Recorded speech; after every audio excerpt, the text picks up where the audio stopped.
নমস্কার, কি অবস্থা? কেমন আছেন সবাই? বুড়িমারি স্থলবন্দরের খবর কেউ রাখছেননি? কি অবস্থা আছে এখন বর্তমান?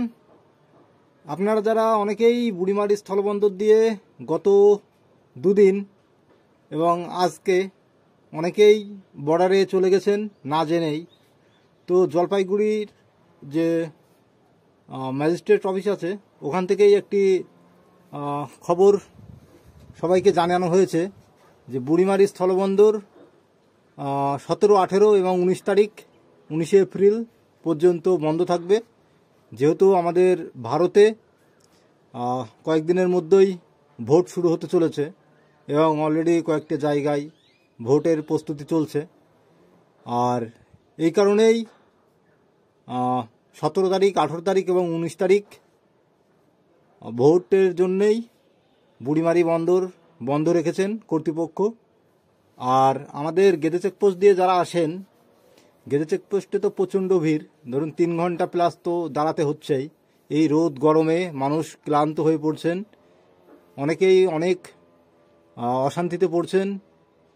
আর যে সমস্ত যাত্রীদের সাথে পেশেন্ট আছেন ওনাদেরকে স্পেশালি বলছি, আপনারা একটু বিএসএফ যে জওয়ান আছে ওনাদের সামনে এগিয়ে এসে একটু রিকোয়েস্ট করুন যাতে আপনাদেরকে তাড়াতাড়ি ওখান থেকে ইন্ডিয়াতে ঢুকতে দেন।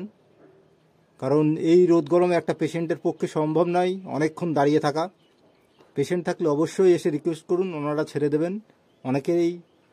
অনেকেই দেখেছি ওখান থেকে বলার মাধ্যমে ওনাদের আগে ছেড়ে দেন। তো আর এই যে দেখছেন বাংলাদেশের ভাইরা আসছেন গরমের ভেতরে এত কষ্ট করে।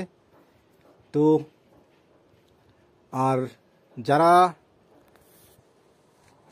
আছেন, যাদের সাথে ছোট ছোট বাচ্চা আছে, ধরুন 1 বছর 1.5 বছর বয়স, এরকম কোনো বাচ্চা আপনাদের সাথে থাকলে আপনারা বিএসএফের সাথে কথা বলুন যে আগে ছেড়ে দেওয়ার জন্যে। না হলে এত গরমে একটা বাচ্চার পক্ষে এত গরম সহ্য করা সম্ভব নয়, যেহেতু ওইদিকে শেডও তেমন নেই। আপনারা তো জানেনই যারা আছেন লাইনে এখনও পর্যন্ত। তো আর গরমের ভেতরে যারা আসছেন রাস্তাতে এখনও যারা আছেন, আপনারা একটু জলের বোতল সাথে রাখবেন, পারলে একটু লেবু টিপে জলের ভেতরে দিয়ে নিয়ে আসবেন যাতে ডিহাইড্রেশন না হয় আপনাদের। আর অনেক অনেক করে আমাদের ইন্ডিয়াতে ভ্রমণ করুন, সারা ইন্ডিয়া ঘুরে দেখুন, আর আসুন, আসতে থাকুন ধীরে সুস্থে, ভালো মেজাজে, আর আনন্দ করতে থাকুন ইন্ডিয়ার বিভিন্ন ট্যুরিস্ট প্লেসে। আর আজকের মতো এই পর্যন্তই।